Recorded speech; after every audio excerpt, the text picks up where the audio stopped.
Bien, seguimos. Entonces, habíamos dicho que f de x sub k estrella es igual a esto que tengo acá.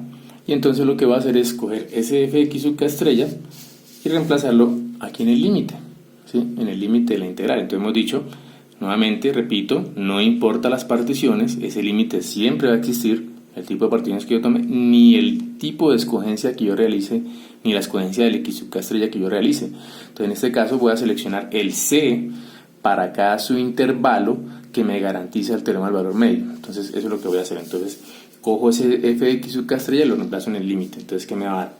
Me da la integral desde a hasta b, ¿sí? De f de x es igual a que al límite cuando la norma de p converge a 0 de la suma de k igual a 1 hasta n ¿de qué? De f de x sub k estrella, ¿sí? Por delta x sub k, ¿sí? Pero observe que f de x sub k estrella es esto que está aquí. Ahora, lo que está en el denominador, que es x sub k menos x sub k menos 1, pero x sub k menos x sub k menos 1 es delta x sub k. Entonces yo puedo aquí pasar esto a multiplicar y me queda que f de x sub k estrella por delta x sub k es igual a ¿qué? A f de x sub k menos f de x sub k menos 1. ¿Listo? Entonces esto es lo que va a reemplazar en el límite, ¿sí? En el límite que es la integral. Entonces igual, límite cuando la norma de p converge a 0, ¿cierto? De la suma desde k igual a 1 hasta n de f de x sub k menos f de x sub k menos 1, ¿sí? Porque f de x sub k estrella por delta x sub k es esto que está aquí. ¿En virtud de qué? De esta formulación que hemos estado haciendo. Ahora, ¿qué me quedó acá? Me quedó una suma telescópica, ¿sí? Y por eso aquí la importancia de saber las propiedades de la sumatoria. Entonces, mire, tengo el término menos el anterior, ¿sí? Entonces, una suma telescópica.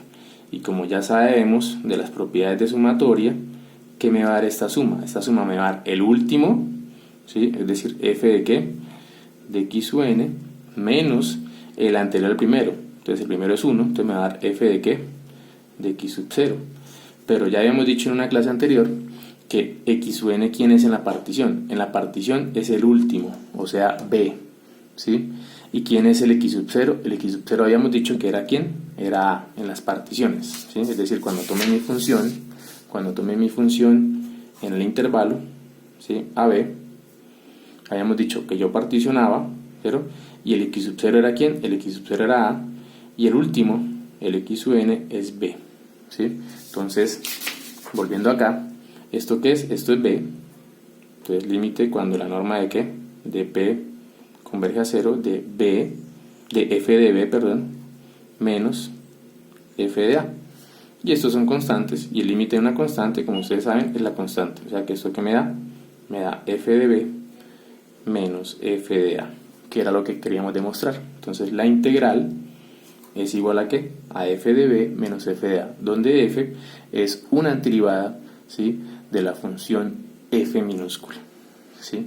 Y con eso hemos demostrado el teorema fundamental del cálculo, la versión que relaciona a la antiderivada con la integral. Entonces, observe lo que estamos diciendo, ¿no? Esta relación, ¿cierto?, entre estos dos conceptos que son diferentes, ¿sí? Diferentes porque la antiderivada, que es una familia infinita de funciones que al derivarse me da una única función, ¿cierto?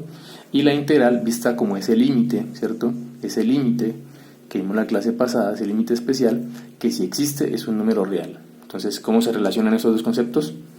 Por medio de este teorema, ¿sí? Por eso este teorema es la parte central de este curso y de ahí su importancia, ¿sí? Porque relaciona estos dos conceptos que hemos estado trabajando durante este semestre, ¿sí?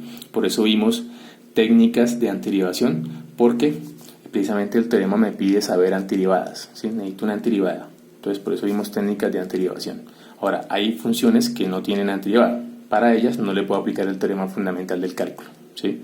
Ya me toca recurrir a eso que estábamos haciendo anteriormente, que era empezar a iterar, ¿cierto?, para encontrar estimaciones a ese límite, que más adelante lo veremos con algunos métodos iterativos clásicos para encontrar aproximaciones a la integral.